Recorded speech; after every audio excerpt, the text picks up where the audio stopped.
Was there a point during, for example, the last week or so, where you really noticed that perhaps the Valls team had almost given up, that it was running out of steam?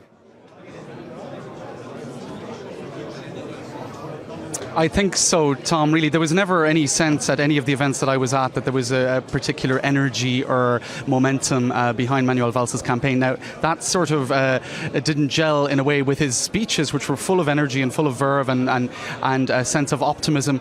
I read of one journalist who was following Manuel Valls very closely for the last few months, who felt that he was almost disconnected with reality, that he didn't really seem to believe in any of the predictions that said he wouldn't win the primary, or even if he did win the primary, he wouldn't have a hope of getting into the second round of the presidential election. He himself seemed to believe in what he stood for and in a chance of victory. Now, the cynics would say that he stood this time around, first of all, by having encouraged François Hollande very strongly not to seek re-election, and he then became, I suppose, the inheritor of François Hollande's record, but that he sought to present himself this time around more with an eye to his political future down the line, 5 or 10 years' time.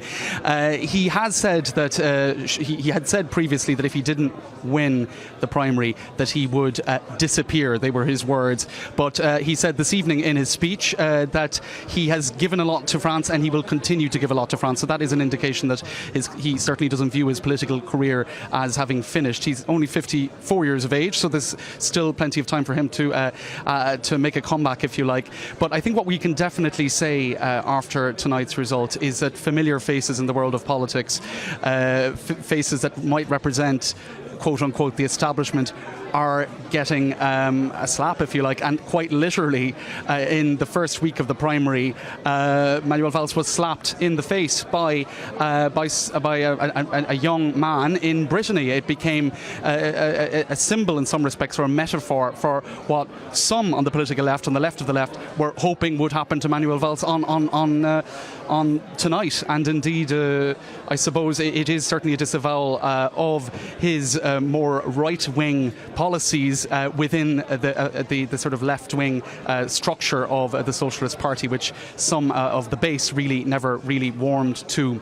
So I guess we'll have to see what happens from now on. He did give his support to Benoît Hamon, but we can be pretty sure, as Catherine was mentioning, that many in the Socialist Party will now perhaps feel free to actually support Emmanuel Macron, who is not the candidate of the Socialist Party at all. He was a maverick. In fact, he had a lot of tension with Manuel Valls when Emmanuel Macron was the budget minister and already preparing a sort of an independent campaign for the presidency. He was putting the pieces in place, if you like, and there was a lot of tension with Manuel Valls, and the speculation is that that's why he left the government early. So there's no love lost between the two men. It's not surprising that Manuel Valls is not supporting him publicly and vocally, but we can expect a lot of those who did support Manuel Valls through the primary process to now support Emmanuel Macron.